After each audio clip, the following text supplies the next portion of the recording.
কোরবানি ঈদ উপলক্ষে তো অনেকে অনেক ধরনের রেসিপি গরু মাংস দিয়ে ট্রাই করে ফেলছেন, তাই না? অনেকে নেহারেও খেয়ে ফেলছেন। নেহারি কিন্তু কম বেশি সবাই আর কি পারে। তো আজকে দেখাবো যে আমরাও নেহারি করতেছি, কিভাবে কি করলাম সবই থাকছে হচ্ছে আজকের এই ব্লগে। তো অনেকের রান্না হচ্ছে অনেক রকম, তো আমরা যেভাবে করি সেটা হচ্ছে আপনাদের সাথে শেয়ার করব।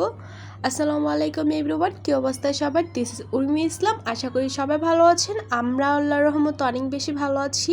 ভিডিওটা শুরু করার আগে বলে নিচ্ছি, কি কোন জায়গা থেকে এই ভিডিওটা দেখছেন তারা অবশ্যই কমেন্ট বক্সে জানিয়ে যাবেন।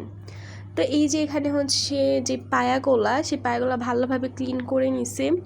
দেন এখানে হচ্ছে পেঁয়াজ দিছে, যত মশলা টশলা আছে আর কি সবই আর কি দিয়ে দিবে। তো অনেক মানে ইউটিউবে কিন্তু অনেক রেসিপি সার্চ করলে অনেক ধরনের রেসিপি আসে, অনেকে অনেকভাবে রান্না করে। আবার নেহারিটা কিন্তু অনেকে মানে হলুদ করে রান্না করে, অনেকে হচ্ছে লাল করে। হলুদ আর লালের মধ্যে পার্থক্যটা আমি বলি, মানে একটা থাকে কম মশলা, একটা থাকে আর কি মাংসের মতো আর কি রান্না করে।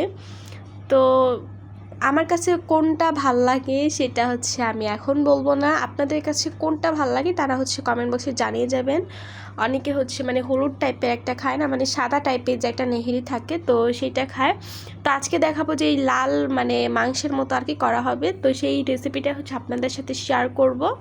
এই যে এখানে হচ্ছে আদা বাটা, রসুন বাটা, তারপর হচ্ছে জিরা বাটা একটু বেশি বেশি করে দিয়ে দিতে হবে। দেন হচ্ছে এখানে হলুদ, তারপর হচ্ছে গুঁড়ামরিচ, লবণ, এগুলো ভালোভাবে দিয়ে তারপর হচ্ছে তেজপাতা, লং, এলাচি, তারপর ওই যে আরেকটা কি বলে না এটাকে, এটা মশলাটার নামটা আমি ভুলে গেছি, এই যে কাঠের মতো আর কি, যাই হোক দারচিনি, মেবি দারচিনি, যাই হোক তো এটা আপনাকে তো চিনবেনই। তো সব মশলাপাতি দিয়ে হচ্ছে একটু তেল দিয়ে, একটু বলতে পরিমাণ মতো আর কি তেল দিতে হবে। দেন লবণ টবণ ভালোভাবে এখন মিক্সচার করে নিবে। অবশ্য মিক্সচার করা এখনই স্টার্ট হয়নি, এখানে এখন মশলাপাতি মানে সব দেয়া হচ্ছে।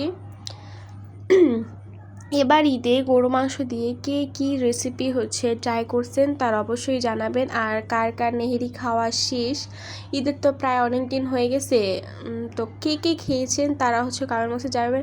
আর আমি কিন্তু এই গরু মাংস দিয়ে কোনো রেসিপি এখন পর্যন্ত আপনাদের সাথে শেয়ার করিনি, জাস্ট হয়তো ঈদের দিন যেভাবে রান্না করছিলাম সেটা শেয়ার করছি। আর এই যে আজকে শেয়ার করছি যে নেহেরির যে ভিডিওটা সেটা আর কি শেয়ার করছি।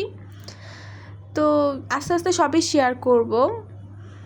যে এখন লবণ দিয়ে ভালোভাবে মিক্সচার করে নেবে, হাতে মাখাবে আর কি, যে তেল দিতেছে পরিমাণ মতো, আর কোনো কিছু করা লাগবে না। এটাকে আবার না মাখিয়ে কিছুক্ষণ আর কি মেরিনেট করে রাখবে 30 মিনিট, মানে এত বেশি করা লাগবে না, 30 মিনিট 20 মিনিট করলেই হয় আর কি।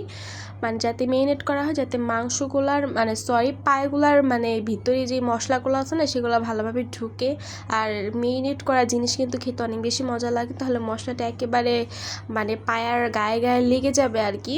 তো এই যে ভালোভাবে মাখিয়ে এটাকে এখন মানে মেরিনেট করা হবে 20 মিনিটের জন্য, 20-30 মিনিট আর কি করা হয়েছে যাতে মশলাগুলো ঢুকে।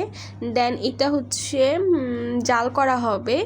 এটা জাল কত কত ঘন্টা জানি করছিল, ঠিক আমার মনে নেই, বাট ওই তো 4-5 ঘন্টা করলেই হবে, মানে ডিপ জালে বা লো, মানে আপনাদের জন্য করে নেবেন।